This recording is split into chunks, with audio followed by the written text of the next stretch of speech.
Hello friends, அஸ்ஸலாமு அலைக்கும். Welcome back to my channel. இன்றைக்கி நம்ம என்ன ரெசிபி பார்க்க போகிறோம்னா, ஒரு 500 பேர் சாப்பிட்ற அளவுக்கு அன்னாச்சி பழ கேசரி தாங்க. அதாங்க பைனாப்பிள் கேசரி தான் நம்ம எப்படி செய்யணும் பார்க்க போகிறோம்.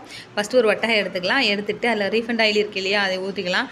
ஊற்றிட்டு அது கூட முந்திரி பருப்பு, கிஸ்மிஸ் பழம் போட்டு நல்லா வதக்கிடுங்க. நல்லா கிஸ்மிஸ் பழம் வதங்கி வந்ததுக்கப்புறம் பைனாப்பிள் நம்ம கட் பண்ணி வச்சுருக்க பைனாப்பிளை அது கூட சேர்த்துக்கோங்க. சேர்த்துட்டு ஒரு குடம் அளவுக்கு தண்ணி ஊற்றிக்கலாம். தண்ணி ஊற்றி அது நல்லா வேகணும். நல்லா வெந்ததுக்கப்புறம் தான் நம்ம கேசரியை ப்ரிப்பேர் பண்ண முடியும். அது நல்லா வெந்ததுக்கப்புறம் நம்ம அளந்து வச்சுருக்க தண்ணியை அது கூட சேர்த்துக்கலாம்.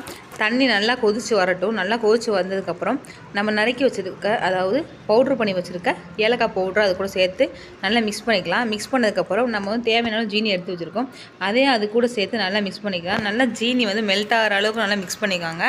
மிக்ஸ் பண்ணதுக்கப்புறம் நம்ம எல்லோ கலர் கேசரி பவுடரை எடுத்து வச்சுருக்கோம், அதை அது கூட சேர்த்துக்கலாம். உங்களுக்கு தேவையான நீங்கள் ஆரஞ்சு கலர் புஷ் பவுடர் சேர்த்துக்கலாம்.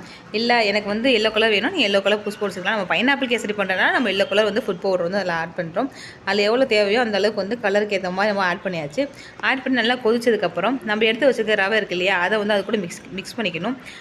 போட்டுக்கிட்டே மிக்ஸ் பண்ணணும். அப்போ தான் நம்மளுக்கு கட்டி விழுகாது. நம்ம விட்டுட்டு போட்டோம்னா எல்லாமே கட்டி ஆயிரும். அப்படி போட்டு நல்லா மிக்ஸ் பண்ணதுக்கப்புறம் tutti frutti green and red கலரில் எடுத்து வச்சுருக்கோம், அதே அது கூட சேர்த்துக்கலாம். இன்னும் கொஞ்சம் டேஸ்ட் ஃப்ளேவர் நமக்கு அதிகமாக கிடைக்கிறதுக்காக செரி இருக்கு இல்லையா, செரி பழம், அதை எடுத்து கையில் நசுக்கி விட்டு போட்டோம்னா அதோட சாரெல்லாம் உள்ளே இறங்கி ஃப்ளேவர் டேஸ்ட்டாக இருக்கும்.